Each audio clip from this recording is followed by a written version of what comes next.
Hello friends, welcome to my channel Joy Technicals and News. আজি আপোনালোকক এই ভিডিঅ'টিত যিসকলে BSc BCom পঢ়ি আছে যেহেতু আপোনালোকে জানে যে আপোনালোকৰ পৰীক্ষাবিলাক ইতিমধ্যে ষ্টাৰ্ট হ'ব। সো আপোনালোকে বহুতৰে হয়তো মনত এটা প্ৰশ্ন থাকিব পাৰে বা আছে হয়তো যে কিছুসকলৰ যেহেতু আপোনালোকৰ পৰীক্ষাত বেক লাগে আৰু বেক আসলতে আপোনালোকে যেতিয়া বেকৰ কথা আহে তেতিয়া আসলতে জানিব বিচাৰে যে বেক সাধাৰণতে কিমান বাৰ দিব পৰা যায় বা বেক কিমান বাৰ দিব পৰাৰ আপোনালোকৰ পাৰমিশন থাকে। সো ইয়াত আপোনালোকক মই এই বেকৰ সংক্ৰান্তত এই ভিডিঅ'টো মই যেহেতু প্ৰস্তুত কৰিছো গতিকে আজি আপোনালোকে ভিডিঅ'টো শেষলৈকে চাব আৰু আপোনালোকে ইয়াত সকলোবিলাক কথা তথ্যবিলাক গম পাব। সো আশা কৰিছো ভিডিঅ'টো আপোনালোকে শেষলৈকে চাব আৰু যিমান পাৰে সিমান শ্বেয়াৰ কৰি দিব। সো আপোনালোকৰ জ্ঞাতাৰ্থে জনাও যে সাধাৰণতে ডিব্ৰুগড় বিশ্ববিদ্যালয়ৰ অধীনত যিসকল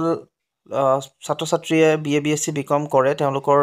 যি বেক সেই বেকবিলাক সাধাৰণতে আপোনালোকে 4 বাৰলৈকে চান্স পায় যেহেতু 3 বাৰলৈকে আপোনালোকে ডাইৰেক্টলি দিব পাৰে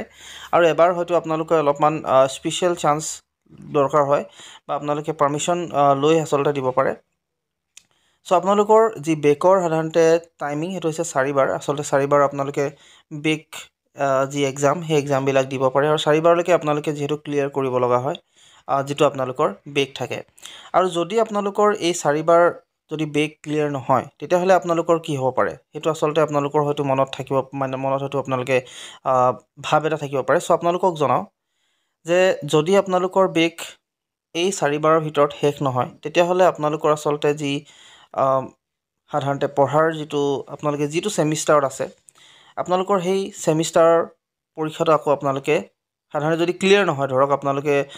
ডি আছে আপোনালোকে পৰীক্ষা ডি আছে first same second same third same fourth same এনেকৈ আপোনালোকে যদি ডি আছে বেক আপোনালোকৰ লাগিছে আৰু বেকটো যদি ক্লিয়াৰ নহয় তেতিয়া হলে আপোনালোকৰ যি এক্সাম যেহেতু আপোনালোকৰ একেবাৰে কমপ্লিট নহব আৰু এই 4 বাৰ সাধাৰণতে আপোনালোকে দিয়াৰ পিছত যদি আপোনালোকৰ ক্লিয়াৰ নহয় তেতিয়া হলে হয়তো আপোনালোকে আৰু এবাৰ চান্স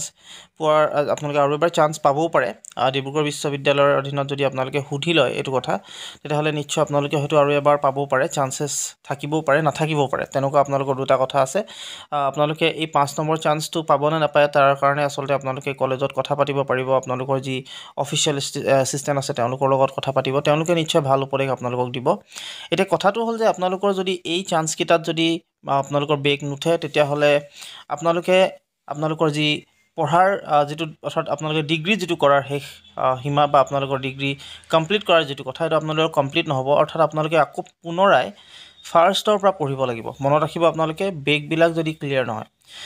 আপোনালোকে হয়তো ভাবে যে ফাৰ্স্ট সেম যেতিয়া আপোনালোকে পৰীক্ষা দিয়ে বা সেকেন্ড সেম যেতিয়া পৰীক্ষা দিয়ে সেকেন্ড সেম পৰীক্ষা দিয়াৰ পিছত যদি আপোনালোকৰ ধৰক হেবাৰ